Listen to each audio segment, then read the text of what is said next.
Assalamualaikum warahmatullahi wabarakatuh. Halo guys. Oke, di kesempatan kali ini kita mau wawancara nih terkait dengan materi inovasi dalam kurikulum sekolah dasar. Nah, wawancaranya siapa ya kira-kira? Coba dong di-spill teh siapa? Oke, kali ini kita akan menghadirkan narasumber yaitu kepala sekolah di Kota Cimahi. Mungkin bisa dibilang kepala sekolah pemilik juga, merupakan guru inovatif juga dengan segudang prestasi. Saya penasaran siapa sih beliau sih namanya? Coba. Oke, beliau bernama Bapak Muhammad Anugrah SPD MPD, atau mungkin di Cimahi itu terkenal dengan sebutan Pak Agah. Nah, untuk tugasnya, Beliau itu sedang bertugas di SD Negeri Baros Mandiri 3. Selanjutnya yuk ikuti keseruan kita di sesi wawancara selanjutnya. Yuk, ikuti. Dadah. Ya, nama saya Muhammad Anugrah. Saya kepala sekolah SD Negeri Baros Mandiri 3 Kota Cimahi. Masuknya di Cimahi Tengah di Kelurahan Baros. kalau menurut izin Pak, untuk kita ini akan mewawancara terkait investasi dalam kurikulum di SD.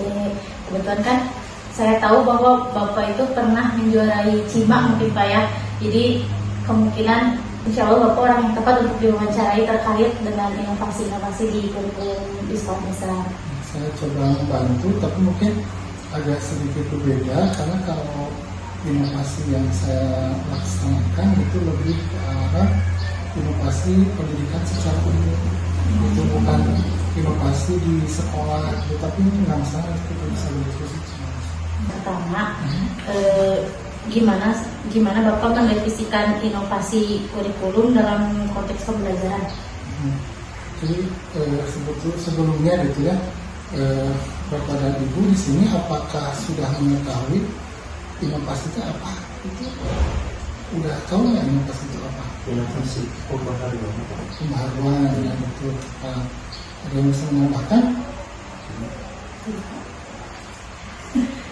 jadi suatu pemikiran baru gitu. Pemikiran baru. Inovasi. Ya, jadi inovasi itu kan saya kebetulan tergabung dalam IDEA. IDEA itu Innovation Development Agent di Kota Cimahi. Jadi Kota Cimahi itu punya namanya Badan Pendidikan Pengembangan Daerah. Nah, di Badan Pendidikan Pengembangan Daerah itu ada beberapa orang yang dipilih dalam bidang pendidikan, dalam bidang kesehatan untuk pengembangan inovasi di Kota Cimahi. Nah, kemudian kita itu melaksanakan pelatihan namanya menggunakan desain thinking. Ya, desain thinking untuk mengenalkan inovasi ke setiap sekolah, ke guru dan kepala sekolah. Nah, itu kata-kata tadi yang disebut inovasi itu sebetulnya adalah pembaharuan dari hal yang baru. Ada yang namanya inovasi, ada yang namanya penemuan. Nah, kalau penemuan dia dari sesuatu yang betul-betul tidak ada. Nah, kalau inovasi sebetulnya pengembangan sesuatu supaya lebih efektif atau lebih efisien gitu. Nah, kemudian kaitannya dengan kurikulum sebetulnya ada beberapa hal yang harus kita perhatikan. Yang pertama, kurikulum itu mengacu kepada hal yang sudah ada. Semuanya sudah diatur. Dasarnya itu adalah di struktur kurikulum. Ada yang namanya intrakurikuler, ada yang namanya kokurikuler. Nah, maka yang dimaksud dengan inovasi di dalam bidang kurikulum adalah sebetulnya sentuhan-sentuhan di masing-masing sekolah terhadap apa yang sudah digariskan oleh pemerintah. Gitu. Nah, contohnya misalkan di SD Negeri Baros Mandiri 3. Nah, untuk di SD Negeri Baros Mandiri 3, memang kita untuk kurikulum itu lebih mengarah kepada pembentukan dari kemampuan guru dalam penggunaan pembelajaran. Jadi gini, kepada itu kan kalau inti dari pembelajaran itu ada pernah ya ABCD. ABCD pernah dengar nggak? Jadi ABCD itu audience. Jadi pembelajaran itu harus memang dia berpusat pada peserta didik. Gitu. Nah, kalau guru hanya misalkan ceramah saja, itu disebutnya itu teacher centered learning. Nah, di mana itu dilaksanakan hampir di seluruh Indonesia. Jadi ketika guru ngajar ceramah, setelah ceramah penugasan dari Nah, itu kan namanya teacher centered learning. Nah, maka kita mau merubah seharusnya gitu. Jadi kita mau student centered learning. Jadi siswa yang belajarnya, siswa yang belajarnya. Nah, inovasinya dari mana? Inovasinya adalah ke arah pengaktifan gurunya gitu. Karena kan di setiap suatu permasalahan itu sama. Jadi di Indonesia itu guru-guru itu sama. Kebanyakan hanya ceramah, setelah ceramah ngasih tugas gitu. Misalnya ngasih tugas, nah itu nggak boleh gitu, nggak boleh. Harusnya justru mengaktifkan siswa guru sebagai fasilitator. Nah, yang kedua ada yang namanya behavior. Nah, di behavior itu maksudnya adalah ada dua hal di dalam behavior itu. Yang pertama ada yang namanya dari sisi namanya KKO, kata kerja operasional. Itu tuh berkaitan dengan kemampuan siswa dalam bidang tertentu, dalam sisi kognisinya. Akhirnya kan KKO taksonomi Bloom, taksonomi Anderson. Nah itu yang disebut behavior di situ. Jadi ketika guru melaksanakan pembelajaran, yaitu harus bisa menetapkan sampai ke bidang metakognitif. Nah, metakognitif itu di mana? Ibu udah tahu nggak di mana metakognitif itu? Di C berapa? Yang critical thinking Pak. Ah, betul, di C berapa? C3 kan? C berapa ya? Nah, ada di C4. Nah, C4, C5, C6. Gitu. Nah, karena kebanyakan guru itu hanya ceramah dan penugasan, maka dia itu hanya menyentuh kemampuan siswa di C1 dan C2. C1 itu apa? Yang tahu nggak? Mengetahui. Yang C2 itu memahami. Itu. Nah, baru C3 di penerapan, C4 baru analisis, C5 sintesis, C6 baru apa? Yang nggak evaluasi. Nah, yang 4, 5, 6 belum tergali. Gitu ya, baru tergali gitu. Nah, akibatnya apa? Akibatnya itu adalah hanya kritikan ke dalam sistem pendidikan Indonesia bahwa orang Indonesia itu kurang literate gitu. Itu karena hanya di C1 sama di C2 karena terlalu banyak mengandalkan hafalan itu. Nah, maka yang dimaksud dengan inovasi di sini, maka kalau insya Allah di BM3 itu kita akan mengadakan yang namanya inovasinya adalah pembelajaran per tiap minggu. Nah, pembelajaran per tiap minggu ini sebetulnya sudah sesuai dengan kurikulum karena sudah ada ajarannya. Kalau sekarang ada minggu belajar namanya, itu ya minggu belajar dari Kemendikbud. Jadi dari Kemendikbud itu disyaratkan kalau setiap sekolah itu setiap 1 minggu sekali itu harus mengadakan pembel namanya. Nah, tetapi kita di BM3 akan menguatkan di kombelnya itu pengetahuan itu tentang model-model pembelajaran. Itu karena untuk mencapai behavior tadi. Karena di behavior tadi kan saya bilang ada dua tuh. Yang satu adalah kemampuan siswa, kompetensi siswa. Yang tadi itu kognisi itu, taksonomi ya. Nah, yang kedua itu adalah dalam bidang materi. Masalahnya di Indonesia, guru itu bukan mengejar kemampuan, tapi mengejar materi.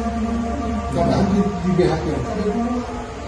Ada yang namanya kemampuan, ada yang namanya materi. Nah, jadi guru itu mudah-mudahan supaya anak itu tercapai materi yang disampaikan. Tapi kemampuan siswanya baru mencapai C2. Nah, itu yang jadi masalah. Makanya ketika kita buat inovasi di bagian yang behavior itu, maka kita mengadakan tadi kombel supaya guru-guru itu mampu mengetahui model pembelajaran. Itu ya bukan dulu. Jadi ada yang inovasi yang di bagian behavior itu. Nah, kemudian yang ketiganya ada C namanya condition. Nah, yang si condition itu adalah perilaku guru yang mampu mencapai yang tadi yang behavior. Itu kan ada behavior yang ingin dituju, ada materi yang ingin disampaikan kan, gitu kan? Nah, untuk mencapai itu melalui apa? Melalui condition. Nah, condition tadi itu apa? Apa saja? Model pembelajaran, teknik pembelajaran dan sebagainya. Nah, nanti kita mau di situ. Itu. Jadi kan permasalahannya itu kan guru, kritikannya itu guru seringkali terlalu fokus RPP kan? RPP-nya bagus. Tapi kira-kira kalau kita misalnya mengadakan penelitian, berapa orang sih yang melakukan pembelajaran dia menggunakan LPP terlebih dahulu? Berapa orang? Sedikit kan? Nah, makanya untuk mengantisipasinya adalah guru harus memiliki bekal-bekal model pembelajaran, itu teknik-teknik pembelajaran. Itu jadi maksudnya supaya kalaupun guru tidak punya harta buku, dia bakalan ngerti sendiri ketika melaksanakan pembelajaran teh. Sekarang matematika nih, oh saya harus menggunakan jadi langsung secara otomatis itu maksudnya. Gitu. Mungkin itu kalau kita gitu. Nah Pak, setelah itu tantangannya itu apa yang paling sulit yang paling sulit untuk diimplementasikan? tantangan yang paling sulit diimplementasikan itu sebetulnya satu, pemahaman harus diubah dulu mindsetnya. Jadi kan kalau guru itu sudah membawa pembawaan dari dulu, kan kurikulum senantiasa berganti. Ya kan ada istilah kayak gini Pak, kurikulum mah boleh ganti, ngajar mah kumaha gue. Nah itu kan berarti dia itu sudah punya mindset dulu. Ngajar mah dia udah punya gaya masing-masing. Nah cara kita merubah mindset itu. Nah, luar biasa sekali kan? Ya, dari pengalaman wawancara tersebut atau barusannya kita menjadi mendapatkan ilmu baru. Ya, banyak banget ya yang ilmu yang sebelumnya kita tidak tahu menjadi kita tahu ya. Arti dari inovasi itu sendiri gitu ya. Betul sekali. Dan mungkin ada pesan dari Pak Arga nih terkait inovasi. Jadi inovasi itu tidak harus langsung blek jadi gitu inovasi, tapi ternyata dari hal kecil pun itu merupakan inovasi. Nah, satu lagi mungkin dari inovasi itu sendiri kita harus kenal yang namanya apa teman-teman? Perubahan. Novelty. Apa bedanya novelty tadi sama Sama apa? Oh, kalau novelty itu mempunyai atau bisa diartikan sebagai ciri khas. Ya? Sekali novelty itu mungkin bisa disebut dengan ciri khas, sedangkan kalau misalnya kita ceritanya nih berinovasi tapi malah plek-ketiplek ngikutin orang atau ngikutin platform lain, itu namanya apa ya kira-kira? plagiarisme. Gak boleh ya teman-teman ya. Nggak boleh ya? Jadi kita harus mempunyai ciri khas dalam diri kita masing-masing. Novelty itu ya. Ingat ya, novelty. Novelty. Jadi mungkin dari video kali ini dicukupkan sekian. Mohon maaf bila ada kesalahan dalam kata-kata kami yang kurang berkenan di hati para penonton. Ya. Wassalamualaikum warahmatullahi taala wabarakatuh. Waalaikumsalam. Dadah.